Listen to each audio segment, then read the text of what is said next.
Godspeed, New Shepard. Control to onboard flight manager.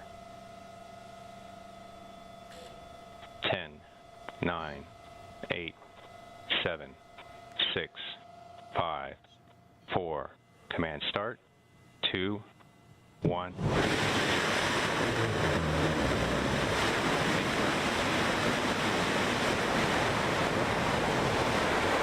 liftoff. New Shepard has cleared the tower.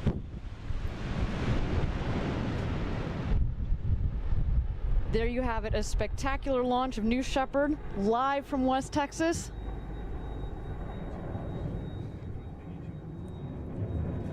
All right, so hold on. Coming up here around 44, 45 seconds is when we'll see our escape.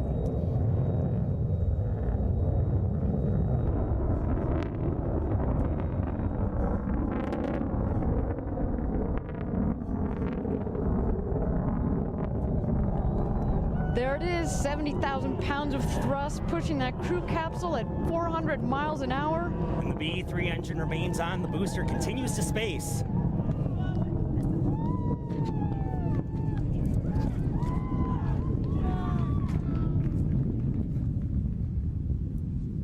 There it is, a clean firing in the solid rocket motor. The drogues are out on the crew capsule.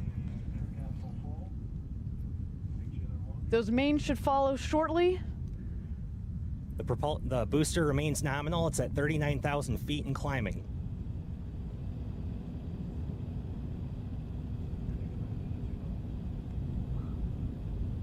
Wow, and look how stable that crew capsule is coming down. Yeah, it looks wonderful. Again, Nice it was a steep. clean fire of the solid rocket motor. We're waiting here for the mains to come out. Again, the purpose of this test is to make sure that that crew capsule escapes, and it looks like things are going well for right now. Booster is 85,000 feet and climbing. But Phil, there goes your beautiful booster up towards space. It looks like it also clean firing of our BE-3 engine. Absolutely. 110,000 pounds of thrust. Right, we should note 110,000 pounds of thrust off the pad, but actually we have to throttle down shortly after our planned escape, simply because while we lost the aerodynamic benefit of the crew capsule, And there go the mains. Okay, so those three mains are reefed right now to keep them small. The reefing will remove shortly to fully expand, as you can see. All three mains. There you go, full inflation. Phil, as a reminder, we also have that retro thrust system on the bottom of the crew capsule to make sure that the touchdown is even smoother for our astronauts. That's right. For just as a reminder, that's also going to kick up quite a bit of dust out here in Texas. We've heard it looks, again, looks a bit sporty, but really it's actually just creating an even softer landing for our astronauts here. It's going to come down at just about 3 miles an hour by the time it touches down. That's right. And to update our viewers, the booster is currently at 240,000 feet and climbing and has just experienced main engine cutoff. Beautiful. It continues its ascent to space. Like I was mentioning earlier, we actually have to throttle down the engine as soon as the escape happens, because what happens is, while you lost the aerodynamic benefit of the capsule, you also lost 8,000 pounds. And so if we kept going with our full propellant load at full thrust, we'd actually overboost and go even deeper into space. But let's focus back on the crew capsule. That's right. You see the hills of West Texas in your screen. A nice, smooth 15 miles an hour or so on that crew capsule. If you're an astronaut in there, it'd be a nice, smooth ride. It would have been exciting, certainly, but most importantly, you'd be safe, right? You'd be finally catching your breath and watching those mountains come up around you.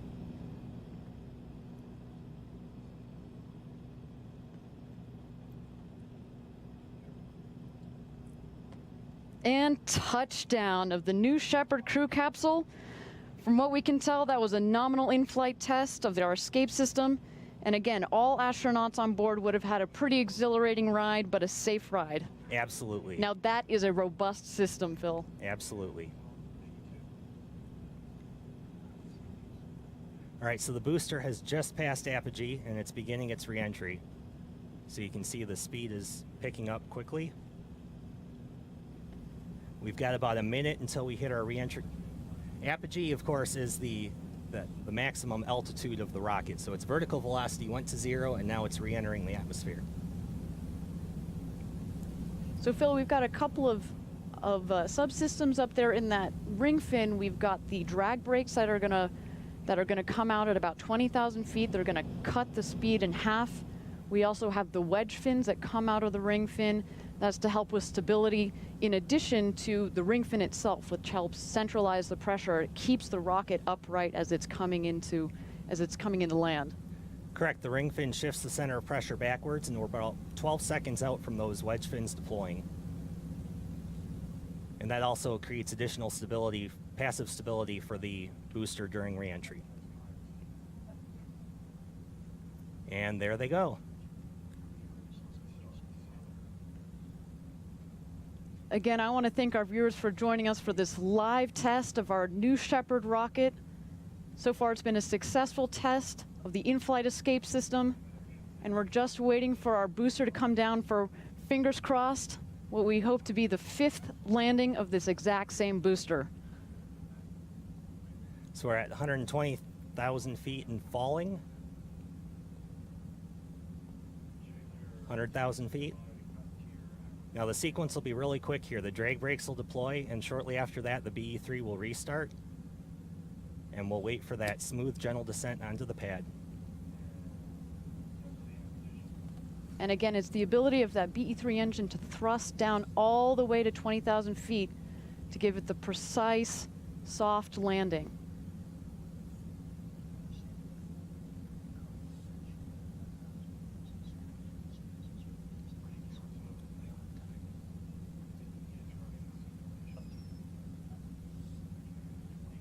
All right, so drag brakes are fully deployed. Let's wait for that BE-3 engine to fire.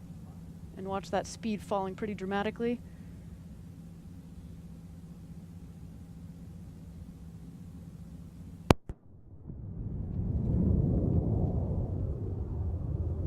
There she goes. Look at that. Nice and stable. Landing gear deploying. There you go. The booster's landing. That tail fire is got set and shot. Beautiful. Wow. There it is. Touchdown. There you go, New Shepard. Look at her. What a test. Phil, I don't know about you, but I'm going to be raising a glass to both the booster and the crew capsule this evening. Yeah, me too.